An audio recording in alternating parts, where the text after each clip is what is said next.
CDs ushered in a new era of high quality content distribution and were used to store software, audio, video, and everything in between. But with the advent of the internet, discs were no longer commercially viable to distribute software. We discussed this inevitable obsolescence of discs with Ken Rogers. Ken worked for Modus, a major player in the CD market. We explored how the industry evolved from the mid 90s to the mid 2000s and other changes to the workplace over the last 2 decades. Tune in to hear more. Hello, Ken. Welcome to the podcast. Thanks, Vignesh. Glad to be here. So, today's podcast is about CDs and DVDs. So, do you want to start off by telling us a bit about Modus and how you came to join it?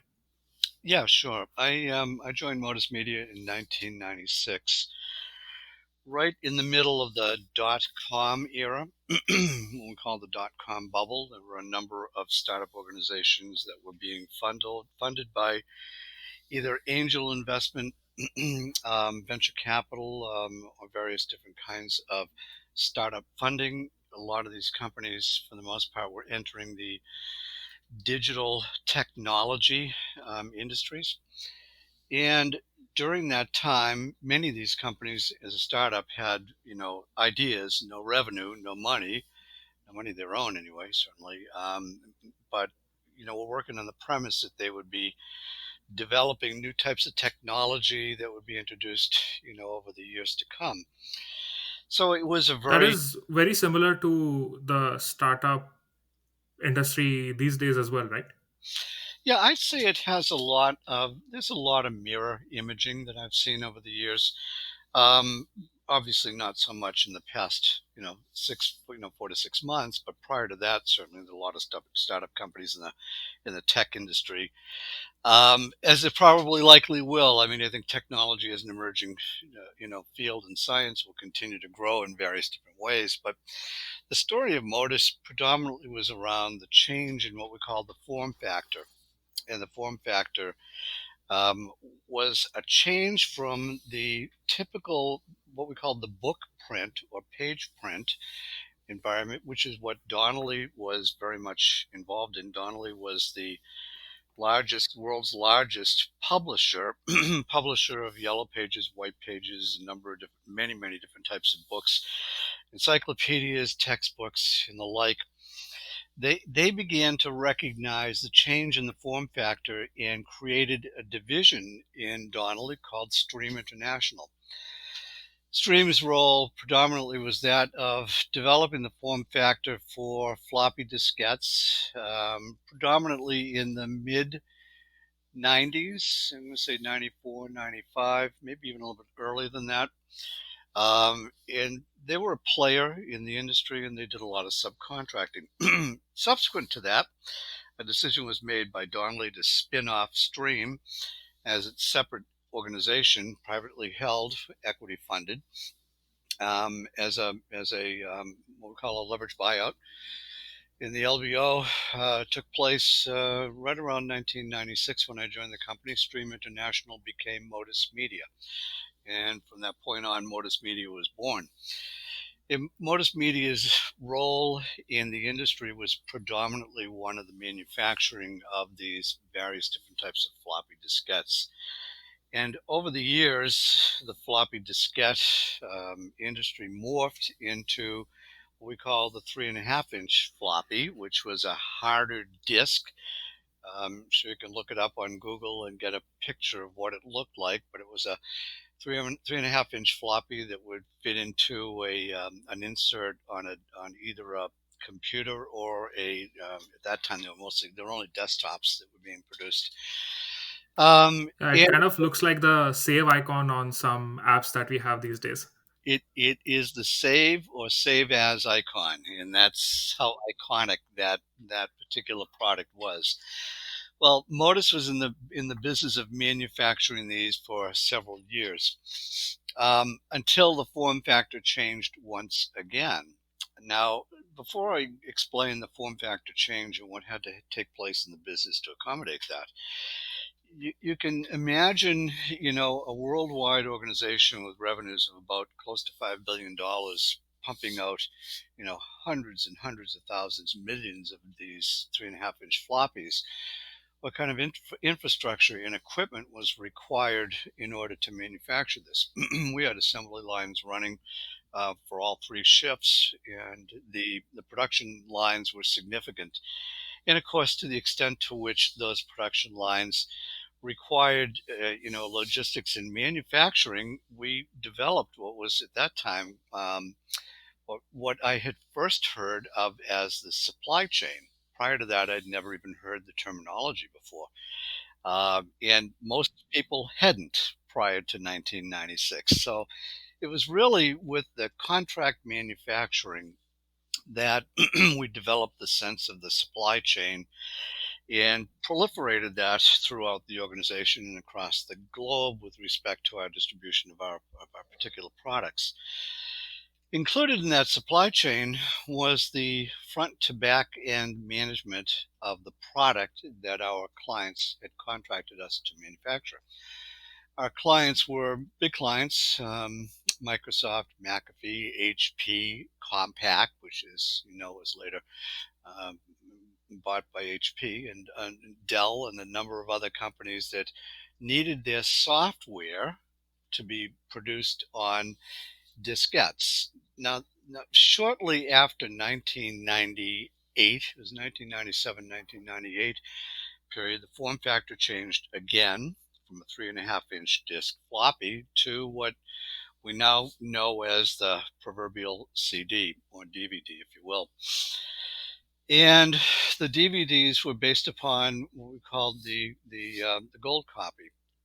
And the gold copy was essentially the master copy that all of the DVDs were subsequently reproduced from. So there was a high quality DVD produced in labs, white coat, labs that were clean room labs, and the aspect of the actual production of that required us to have the same kind of immaculate settings and production facilities that were gloved and masked and gowned.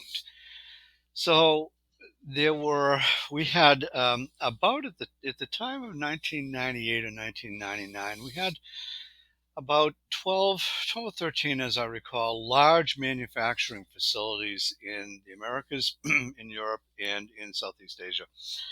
We called it was really the EMEA organization, which was Europe and Middle East, and Asia, produced a number of these products as well. So the footprint was large, and the distribution was large as a result of that, and the supply chain as a result of that was very striated, meaning there were many, many, many different kinds of distribution models that were employed at the time, because each of our client companies, meaning the Microsofts and the McAfees and so forth, required different kinds of treatments of their products. And that's fine.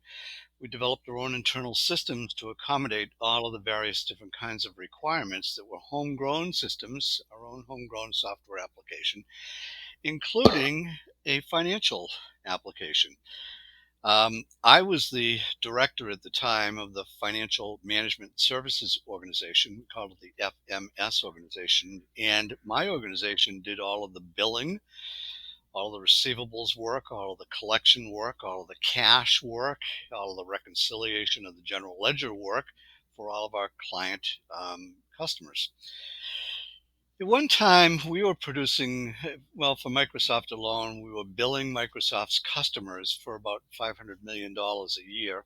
And that was just the Microsoft business. There were many other, as I mentioned, there were many other businesses. So we did a front to back end supply chain management function from manufacturing all the way through to cash collections. So we essentially were the backroom arm of many of these manufacturers. And over the years, we developed obviously pretty significant statements of work and SOPs and processes and policies and protocols to accommodate all of the requirements of our customers.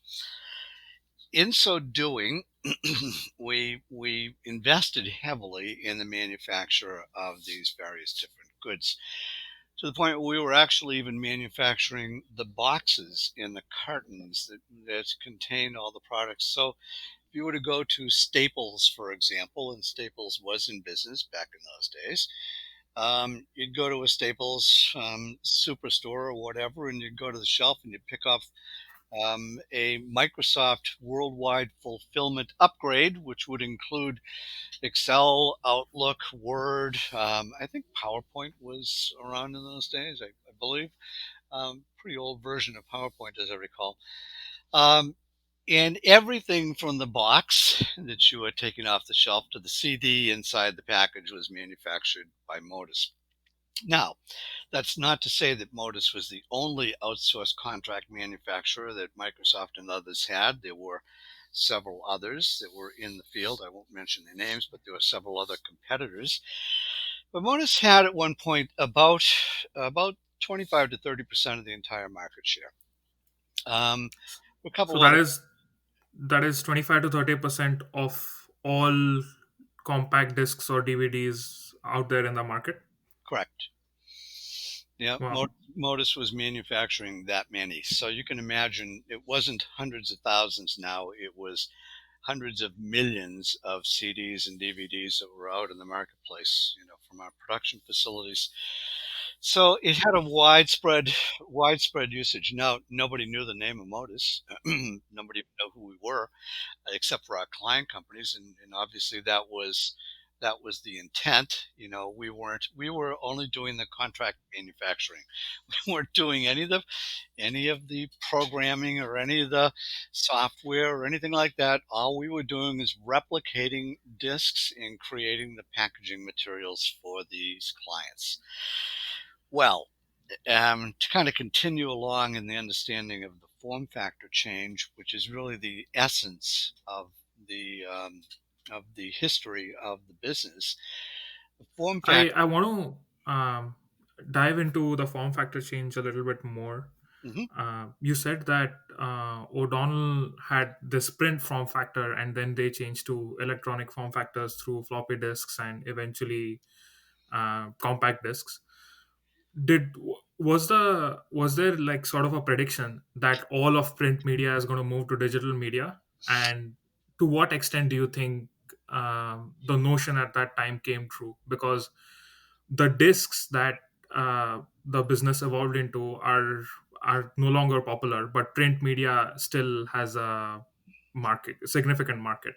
Now, I'll give you my analogy on that. I think that's first of all the $24,000 question. It's the question that most people would look back at and say that was the failure of the organization. So, when the whaling ships took off from Nantucket and developed the whaling industry because they were looking to sell whale oil, I don't think anybody at the time had any perception that they would be drilling for oil in various different places across the globe that would ultimately eventually put them out of business.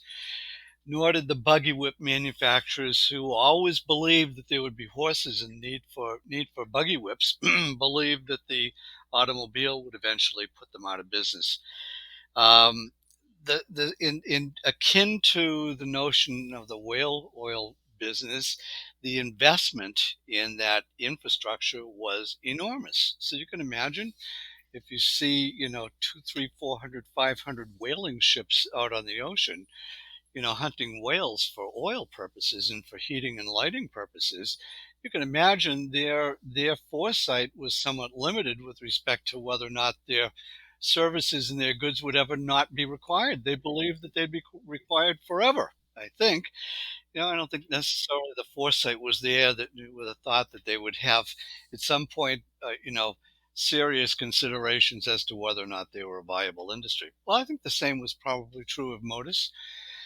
Maybe not quite that dramatic, because I would suggest that we did see the inevitable end of the manufacturing come sometime in and around the year, I would say 2000, 2001, where it became evident that a lot of the what we call niche kinds of marketing were moving towards a digital platform, an electronic delivery system, a platform that really didn't require a physical distribution of a physical product in a supply chain that necessitated logistics and logistics management. So to that end, the organization began to pivot to a, I would say, the acceptance of what we thought was at the time that niche market. We developed a product, a software, essentially a software electronic platform called Poetic, Poetic, that would assist in the delivery of those kinds of electronic measurement, electronic marketing efforts. Um, Unfortunately, from my perspective in hindsight, it was a little too late, because at that point it began to blossom very, very quickly.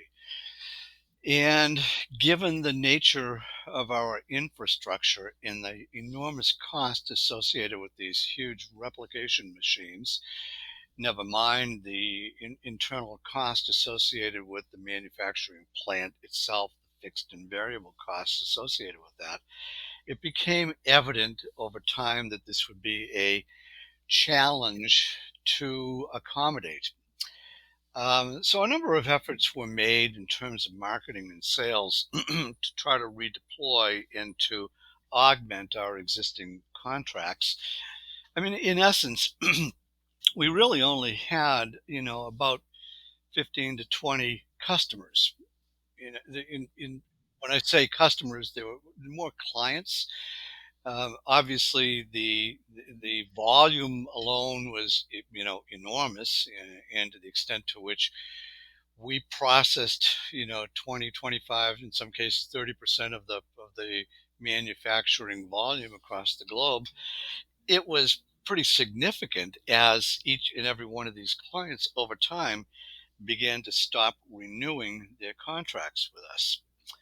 So their contracts were generally, in some cases, they were 18 months, but most of the contracts were 1 year contracts, 1 year commitments. And typically the contract, I think the Microsoft contract, I couldn't quote you exactly what it was, but it certainly had to be, over $1 billion, probably a billion and a half, maybe 2 billion. And our ability to, manage those contracts became, we had less and less leverage as more and more of the market began to shift towards electronic digital presentation. So to that end, it was again this major change in form factor, and there was just no longer the necessity. It did take the manufacturers a while, the hardware manufacturers, a while to catch up. And it's one of the reasons why you'll note that for many years subsequent to that, and to accommodate the existing market, most of the computer slash laptop world manufacturers continued to deploy CD, DVD, ROM drivers within the hardware of the laptop or the desktop. And they did that for several years, even when the form factor changed to an electronic media, predominantly because there was still a number of customers that, and by customers, I mean end users who were using and utilizing the old form factor. So you had a number of people who were still very accustomed to and wanted to be able to load up various different, maybe not programs, maybe not applications, but certainly various different kinds of media on their DVDs and CDs. So it was a change. Again, in hindsight, the music industry continued to produce CDs for many years after most of the major software manufacturers ceased production. But that was, again, predominantly driven by the market need by the end users, who were still predominantly heavily into and invested in their own equipment. So there was an obstacle to change, a resistance to change, predominantly on behalf of the end user, that continued to allow the hardware manufacturers to capitalize on the CD and DVD environment. And even today, you can go online, although admittedly it's fewer and fewer. You can still pick up a CD DVD player that will plug in USB to your laptop or desktop applications.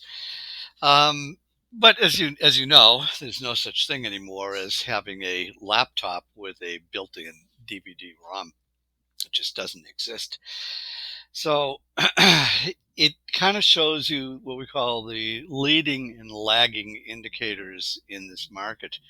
The leading indicator was really up front in the software applications. The lagging indicators were really downstream, backstream in the music industry for the most part. And a number of manufacturers continue to, plate and replicate CDs for music industry standards, and some still do. Um, the market is pretty slim now. It certainly isn't what it was many many years ago, but it's still in existence, and I think to that end, there are opportunities for niche markets to be deployed and developed.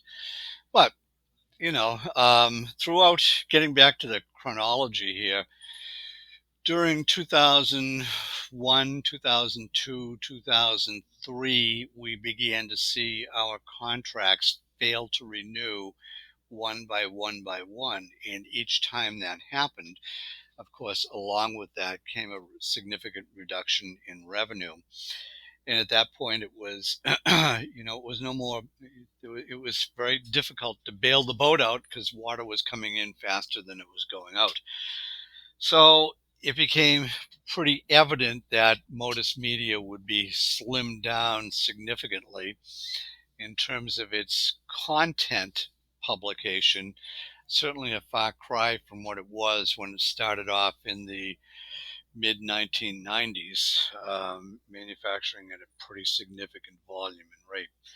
So it's a it was a failed industry, but it was more obsoleted than it was failed, in the sense that obsolescence in terms of form factor drove the changes, as opposed to the management that maybe didn't necessarily recognize them. They simply couldn't make the kinds of adjustments from a capital management perspective that was required to to accommodate those changes in the market demands. What do you do with a piece of equipment?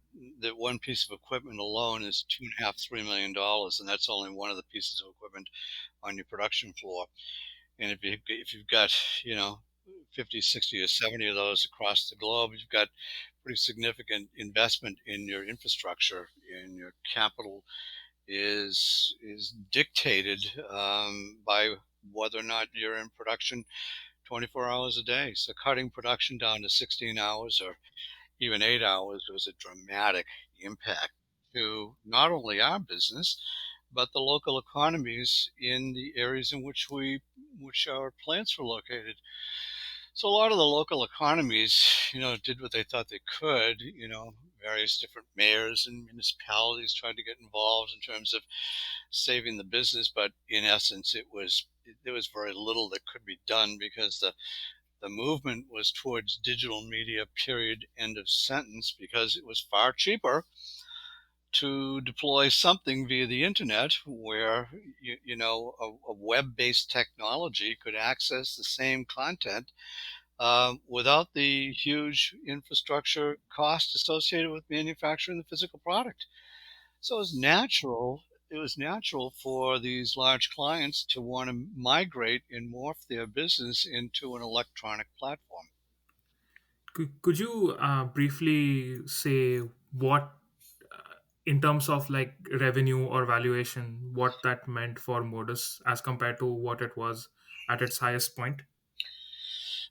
You mean during the decline, Vignesh? Yeah. Um, well, you know, I left the company in 2004 when essentially my job had almost dematerialized because, as I mentioned, I managed the financial management services piece, which was the billing, the receivables, and the cash management of all of the production that we sent out from our shop floors. I managed that piece. So I saw deteriorations, like I mentioned earlier. I think Microsoft had, we were billing Microsoft products to the tune of about $500 million a year. Um, that depleted almost overnight because we stopped billing. Once we stopped manufacturing, we stopped billing on behalf of Microsoft, or we stopped billing on behalf of Compaq or Dell or others. And of course, once we did that, we no longer had we no longer had the full, what we call, upstream and downstream impacts associated with that. So, for many years, managing someone's cash provided us with certainly opportunities to leverage cost, our own infrastructure costs, and the like. And we saw that we saw that diminish. Oh, within a year, I'd say within 2 years, we saw about 90+ percent of it just simply disappear. Wow.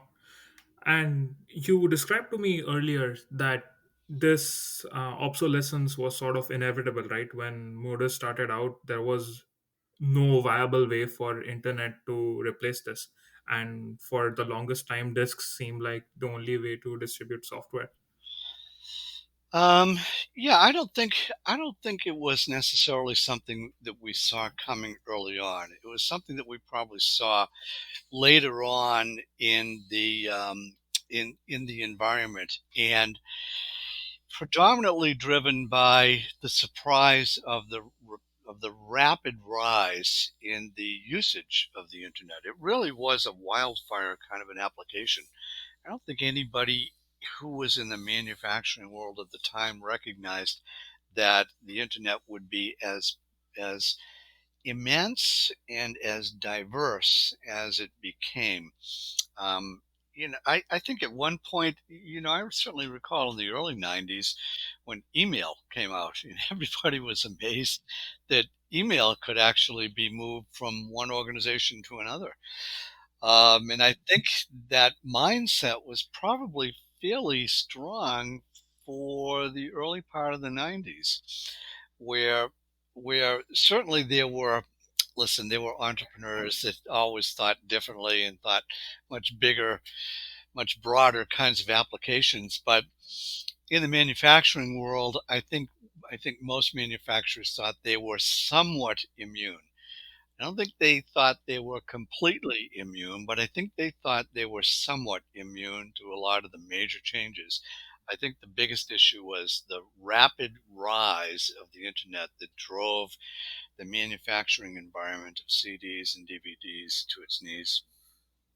Yeah. Do you think that's why in recent times we are seeing less capital heavy businesses? For example, Uber does not own any of I guess most of the equipment that is used to run their business. Same goes for Lyft. And if you think about many of these internet companies, for example, Twitter, they don't own any computers, they just rent it out. Do you think that's do you does this shift to less capital heavy business make sense to you? Makes a lot of sense to me. I think if you were to look at the various different businesses that rely heavily on internet traffic, and obviously you can point to the Amazons and Walmarts and so forth, major retailers that had to go through a similar type of form factor, not the same, but similar, because these companies were selling retail. Now, Amazon never sold retail in the strict sense that they had the Amazon stores, but certainly Walmart did. Certainly did a lot of the other major retailers who recognized that they were in the second, really the second or maybe even third wave of the internet sweep, which began to change and alter how business was done entirely, such that we are here where we are today, almost totally reliant on an internet-based technology. You and I are having this conversation today for only one reason, and it's really form factor. It is only form factor that we're having this conversation via a podcast, not face to face, with a microphone sitting in front of both of us. But I think to that end, it has been endemic um, in terms of the proliferation of the various different industries that have begun to change over the years. Interestingly enough, I mean, if you look at what's happening today with the pandemic and how the internet has actually saved many businesses, or at least kept businesses from going under, it's quite remarkable that it came along when it did. So it's sometimes it's fate. We're not sure exactly how these things happen or why they happen, but to the extent to which we're able to sit here having this discussion in the middle of a pandemic, while at the same time, some businesses are actually flourishing because they are internet based only, is something that, if you have a historical knowledge, is nothing short of remarkable. Yeah, I think internet is like this extremely important tool that humanity has stumbled upon, and like I don't know, centuries later, I think the internet gonna be in the hindsight is gonna be as important or even more important than technologies like the printing press. And it's also happening so quickly that I mean we are able to make good use of it, but sometimes like we I think society doesn't know what to do with the power of internet. Hmm. Yeah, uh, I think that's accurate. There's a the corresponding thought really is, if the internet is the platform for exchange and trade of goods, then to the extent to which it's the platform for the exchange and trade of currency, I think that certainly is a wave that happened almost concurrent with the change in the retail world. The financial markets obviously recognize the power of the form factor change early on. I think it's pretty evident if you know anything about Wall Street and trading with algorithmic, impacts, and those software engineers that have been able to develop and deploy various different kinds of trading tools that have made Wall Street, and not just Wall Street and the U.S. trade market, but all global trade markets, stock markets, a virtual reality. I think this certainly has been a significant, hugely significant economic impact overall. That again it boils down to an understanding of form factor, and the change in form factor.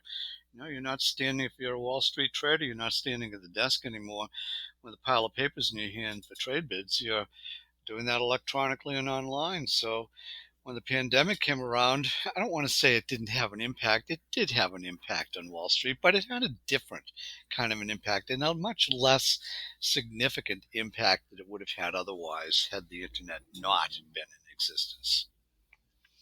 yeah, I want to shift gears a little bit towards the mid 90s because I think you can shed some interesting insight there. Can you describe what the interview process was then back then, maybe for you or if you interviewed other candidates, and how that compares to what the interview process is like now? Yeah, it's funny you asked that question. I think the first of all, the interview process um, changed in a couple of ways from my perspective, but a lot of it changed because skill sets changed. Um, Hmm. so as the need for the skill far surpassed the availability. In other words, the supply was far lower. Excuse me, the supply was far lower than the demand. The demand was greater. There were a number of people who profess to have certain skills that may not have actually really had those skills. So I, So this is you're talking about this is in the mid 90s, yeah, or are you talking? no, in the mid '90s, Mhm. there were the whole notion of, well, I can remember, for example, I one of my tasks shortly after I joined Modus was to start up the financial management services application across the United States. So I had to hire roughly 50, 60 people in various different locations. I generally had 10 to 15 people in any given location just to manage the billing and the receivables and the cash and the reconciliations. I had to hire a lot of accountants. I had to hire a lot of finance people.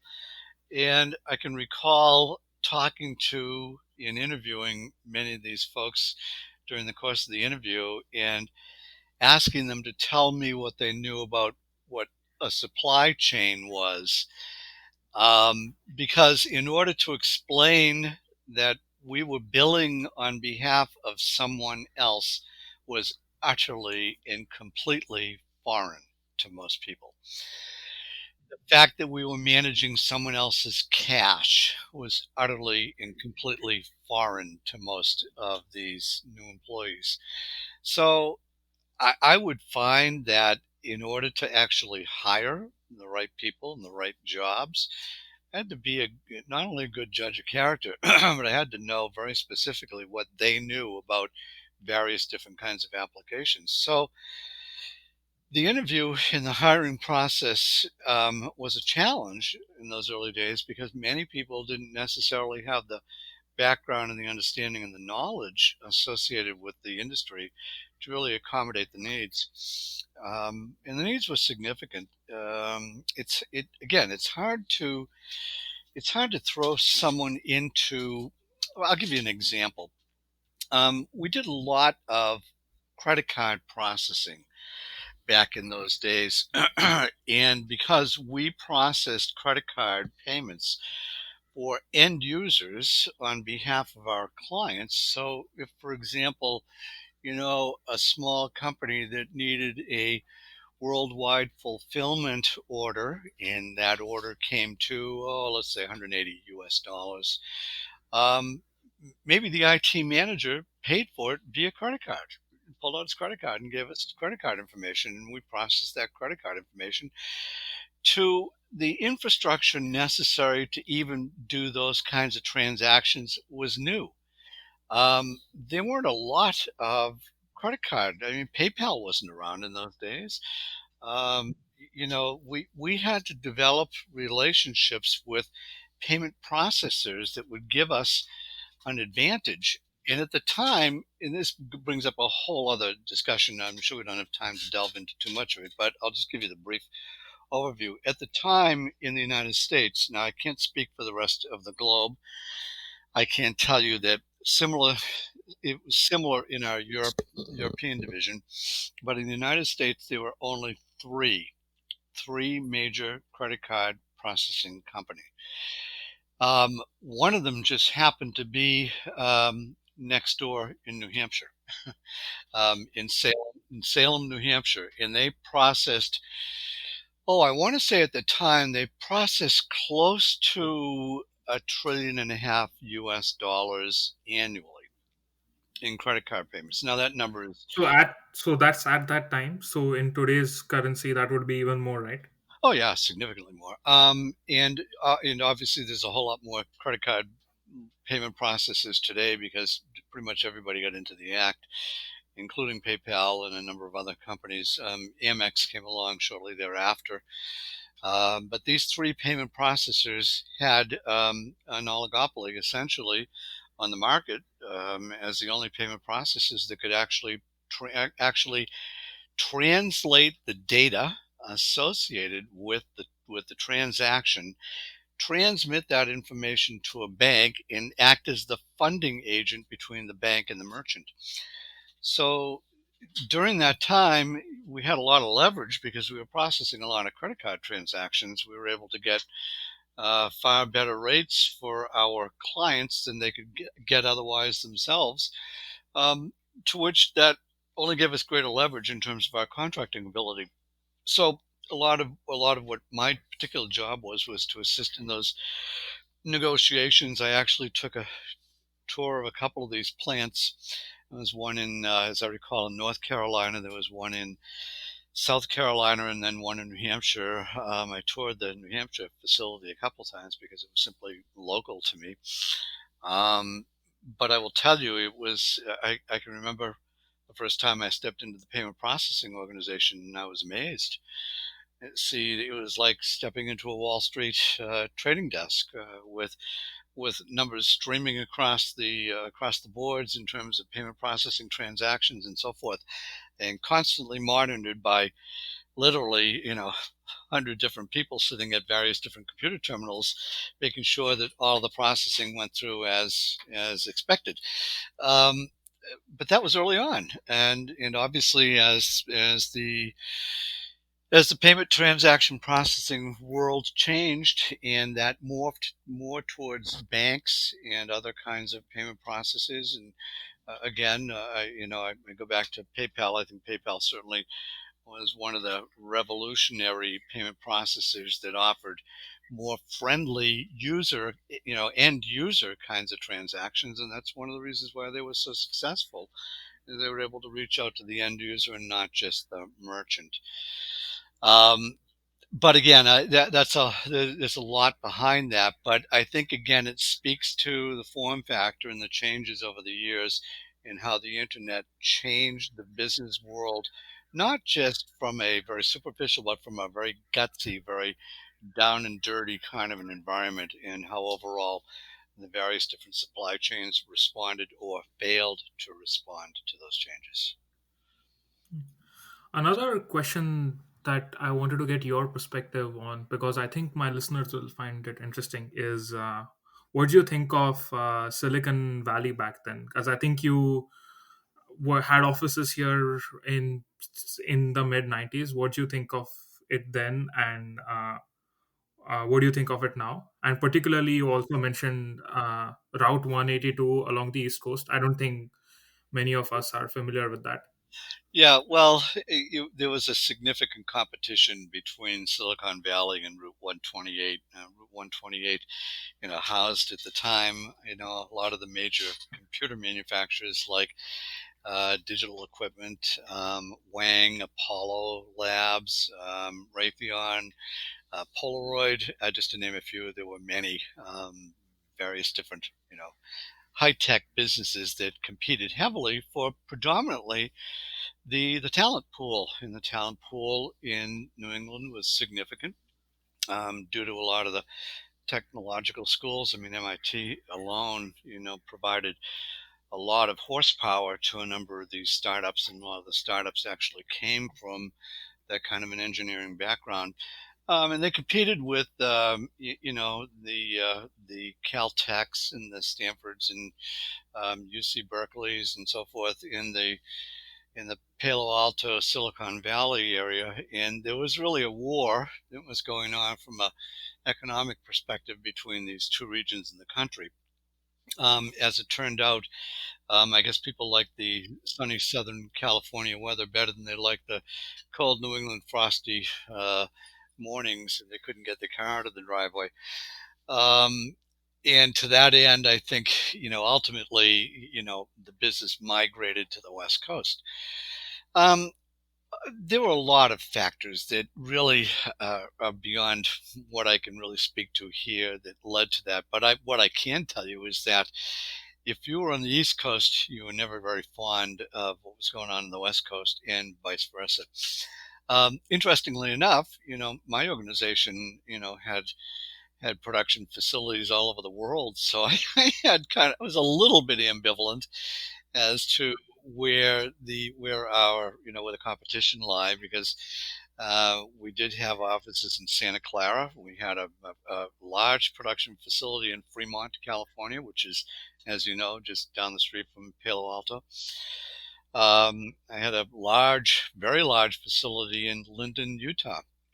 Linden, Utah alone was actually one of our largest in the world.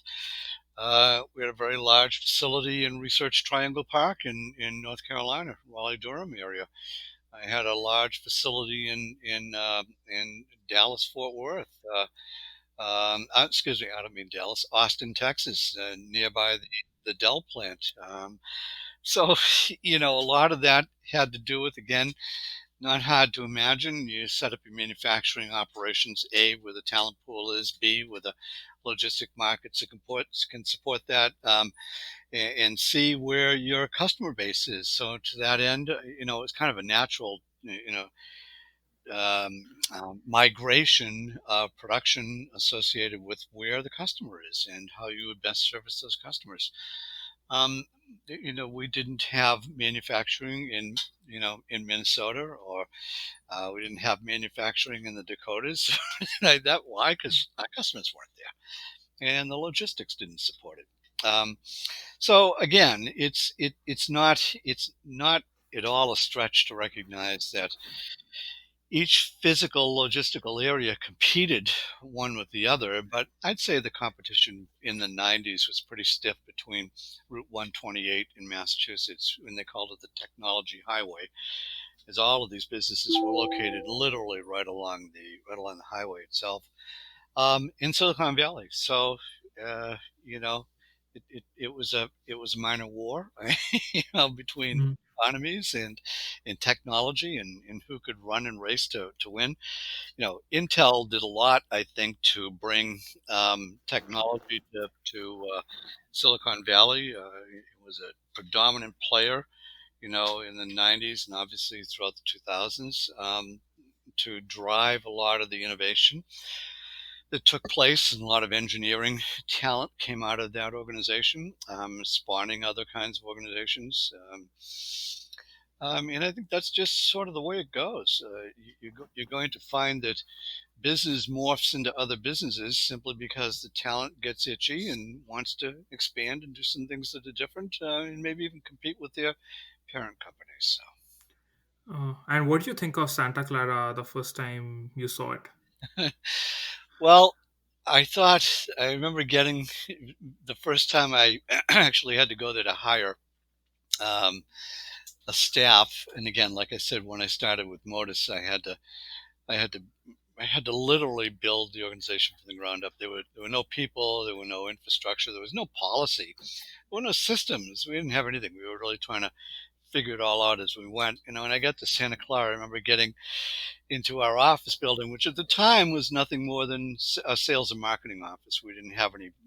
Didn't have a manufacturing plant in Santa Clara. It was up the street in Fremont, but it was small at the time. I got there and I said, "Wow, what a beautiful view!" Obviously, I looked out the office window and I saw the rolling hills and thought, "It's Hmm. a beautiful view." Um, you know, where's the industry? I was looking for industry, and all I saw were office buildings. I was used to seeing manufacturing plants and what I call the industrial kind of technology, and all I saw was office buildings, and I knew at that time that there was a shift afoot in terms of form factor. It was pretty evident at that time. Okay. And one thing I'd like to get your perspective on, and this is something that me and my dad used to discuss when I first started working, was do you think there is a change in dress code as opposed to what was normal for offices in the mid 90s to what's normal now?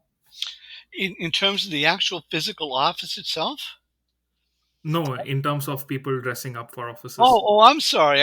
Oh my gosh. Yeah. Oh my word. Yes. Oh, it was night and day different. And again, this was predominantly driven by the high tech world. Hmm. Engineers who really don't like to get dressed up. We used to laugh and joke that you could spot an engineer a mile away because he, mind you, not she, it was always he was the one that had the clipboard, the thick glasses and the pocket protector. Um, Mhm. Evaluating, taking measurements, trying to figure out the engineering impacts of what the production flow is doing, in a similar vein to the cost accountant role. And obviously that changed dramatically over time. And it was predominantly because of the software manufacturing, and that sort of seeped its way into business everywhere. So we recognized it in my organization. I think my organization early on, adopted a casual dress policy. Maybe, gosh, I'm going to think maybe 97, 90, 98, maybe. I don't remember going to work in a shirt and tie for most of my career. Unlike the folks at IBM, it's interesting because IBM, we used to call them the blue suits, as they always wore either pinstripes or blues with a sharp button-down, white-collared button-down dress shirt and a navy blue tie. Um, Back in those days, we used to joke because if you had a power tie on, it was either yellow or red. A yellow tie sort of signified that you were a power executive and that you were working for a big company. So yeah, the a lot of the casualness that crept into the business because of dress code. But I'm not really much of an expert on dress code. I would tell you it was just obvious as it began to Yeah. change. I remember starting my first day at work, and my first job was at Samsung, and my dad was appalled that I was not wearing a shirt on my first day, and I was just wearing a t-shirt. Uh-huh. And was Yeah, everybody else wearing a t-shirt as well? yeah, everyone was just Yeah. in Yeah. casuals. Yeah. Yeah. Uh, I think fashion and technologies and like modes of distribution change. But do you think there are some skills, maybe soft skills, that are always good to have and sort of transcend time periods in terms of being in an organization or having a job? Yeah, I absolutely think the soft skills are important. Listen, being a finance person, I'm always more inclined to recognize someone's hard skills. What do they understand finance? Can they do accounting? Or they understand about contribution margin or cost accounting or break evens and so forth and so on. But when all is said and done, when I over the years I've developed an interviewing style. It's a two-prong interview. I let my managers interview for skill, and I would interview for fit. So there were two very different kinds of interviews. If my manager said this person's got the right skills, then I believed them. That's what I paid them for. Um, but I wanted to make sure that they fit into the organization. So I would speak during our interviews with, and again, I've hired so many people it's hard to count. Um, but I would interview almost exclusively on their character and their personality, because I wanted to know how they fit in the organization. I wanted to know if they would meld in the organization that I had. Um, so one of the typical questions I would ask during an interview was, right off the top of your head, give me 8 words that define you, not 80 words, not 18, 8 words. And I'm going to write them down. And most people would, try to pick what they thought was the most appropriate word that sounded the best for an interview. And then during the interview, I would ask them questions that would either corroborate their answers unknowingly or disprove their answers unknowingly. And so I would ask them, someone would say, well, integrity is the most important thing to me. Okay, that's good. So I'd write that down. And throughout the next hour, my interviews always took an hour, um, I would pepper questions that would essentially point to whether or not they were answering those questions with integrity. And I could actually tell whether or not I had a candidate that was less than honest or very honest about about their character. And we'd put the two interviews together. I'd talk to my manager and say, okay, well, what are the skills? And I would tell my manager what I thought the character traits are, and we'd compare notes and figure out whether or not we had the right fit. That's how we built our organizations. Uh, that that's a little difficult for me to understand, especially from the integrity point, because I would assume that if you are interviewing someone, that they would always answer such that they would come off as having high integrity. So how would you actually tell if someone's not being completely honest about what they're saying? Generally, it's not what they say, but how they say it. It's usually whether or not someone hesitates in answering a question that is a difficult one that I know they probably I would take the input from my manager and talk about, I would talk to them about how they employed their skills and what it meant to them and ask them specifically. And I would find out sometimes that I'd get a response that was less than honest with someone telling me they had a skill that they didn't have. And my manager already knew that. So I could tell if they said, yeah, integrity is important. And then they all of a sudden try to determine or tell me that they have a skill that they don't have. Well, I guess that would tell me that integrity is probably not very important to them. Little things like that. I mean, there's a lot of ways to figure that stuff out. I don't want to say it's akin to psychological profiling, but you try to profile to some extent the people that you're interviewing to recognize whether or not they're a good fit for the organization. And when I say profiling, I really mean just character profiling. I see. I think that is very important, and it is, I don't know, maybe unfortunately not really stressed upon in, let's say, when people are preparing for interviews and such. Hmm. Yeah. Well, and it's harder and harder today because obviously, especially if you're interviewing today on a Zoom line, so much of the body language is missing.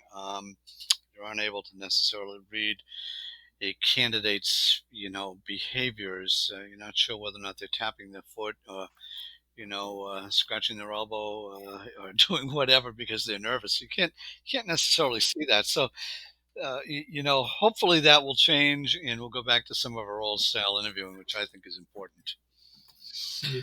What do you think about working from home? I mean, me and my colleagues are certainly working from home. Maybe people, maybe you have to get some of your work done from home. What do you think about that? Well, I'm not a fan of it myself because I don't.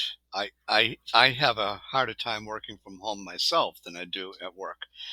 Now, since I've been retired, and I'm now a SCORE counselor, so I counsel small business startups and what have you in their financial issues. I've got several clients that I work with. This is uh, not for service, not for no cost, for a service free kind of an environment for our clients. So it certainly is a more casual environment, and I can work from home on Zoom. But I'm not sure I could sit in front of a computer screen at home for 8 or 10 hours. I would get very restless. And I think you lose the people contact. And I happen to think that the people contact is one of the most important elements in a business. It's what helps congeal a team. And I think I'm not saying it's impossible, but it is much more difficult to do that without getting to know your colleagues and your teammates on even a quasi personal basis. It's a challenge when your interrelationship is through a camera and a microphone. Yes. Maybe your role was different, but certainly as a programmer, I do spend 8 or 10 hours, sometimes 4 or 5 of them at a stretch in front of a computer screen, even in the regular days when there was no pandemic in front of a screen. But just having people around so that you can ask them questions or just, take a bit of a break to have some coffee or something, that is really important. And I think me and others are going to gradually see the effect of not having an office space as as work from home continues. And currently, there does not seem to be any indication of this coming to an end. Yeah, I suspect you're probably right about that. I think there is there's some draw to having the autonomy of working from home. But I think overall, I think you're going to find that it does have a some adverse impact to business and business communications. I think people are going to forget how to interact personally with others. And I recognize that, yeah, if you're a programmer, software analyst, or whatever, yeah, you're used to sitting behind a screen. But to your point, you get up and you interact with your colleagues. At some point throughout the day, well, when you can't do that, I think there's something significant that's missing, and I think the business to some degree is going to suffer. It's interesting because IBM years ago, I think, was one of the first large companies that said that their employees could work from home. Um, about 2 years ago, they reversed that policy and said their Huh. employees can't I would work. not have guessed that IBM said it first. Yeah, they were one of the first companies that said you can work from home. One of the first large companies. Hmm. I certainly can't tell you if they were one of the first companies, but one of the first large companies that actually encouraged their employees to work from home, and then they reversed that policy. It was about 2 years ago. It'll be interesting to see what they do now, whether or not Yeah. they're going to change their mind yet again, and they may. Yeah, I think Twitter has come out and said that they are going to allow working from home forever. I'm really interested to see in the coming years how long that forever lasts. Yeah, yeah, yeah. I Uh, kind of agree with that. I think you're going to find that human nature will trump the the um, the convenience of working from home, and people will be missing something. And I think before it gets too late, I think people will actually recognize that and prefer to work in teams. Now, the office environment will likely change forever. Okay, I don't doubt that. I would be surprised if the office environment itself, stays the same. I think it will likely change forever. But having said that, I think we'll go back to a team environment at some point in the future. yeah. And you mentioned briefly about Score, and I think that's a really interesting idea. Can you tell us a bit about that and Yeah, I'd what love to. what your role is? Yeah, I always love to promote SCORE. So SCORE is an acronym for Service Corps of Retired Executives, and SCORE is a nationwide organization. It used to be part of the SBA, Small Business Association. Spun off several years ago into its own 501c3 organization, and it is a business model that assists small business, only small business, startups or otherwise, in achieving their goals. So we have a number of people who are volunteers. We're all volunteers. We work for free, and we assist our clients in a variety of different things. Today, for example, I had a couple of client meetings. One of my clients had asked me to interview three candidates for an accounting intern position. Well, not a problem. 20-minute interviews are pretty easy for me to do. I've been doing thousands of them over the years, so it's not a huge challenge for me. I'm happy to do that because it assists my client. My client doesn't know what questions to ask. She runs a studio for exercise in therapy studio. She doesn't know anything about finance and accounting, and she doesn't know the questions to ask. So those are the kind of services we provide. I only do client consulting with respect to finance and accounting only. I don't. We have a lot of people who are experts in marketing and sales and operations and logistics. One of my close colleagues is a former restaurant owner who owned a half a dozen restaurants throughout the city of Boston and Cambridge and Somerville, and recently retired, sold his restaurants, retired, and he's been terrific helping some of our young entrepreneurs who own restaurants try to figure out how they're going to deal with the pandemic, and how they're going to satisfy their customer clientele. He's been terrific.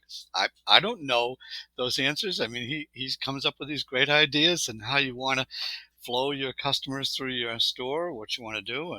I'd be the first one that would say, okay, let's talk about revenues, but he's going to talk about, how do you get your customer in and out safely and satisfactorily. So that's what we do.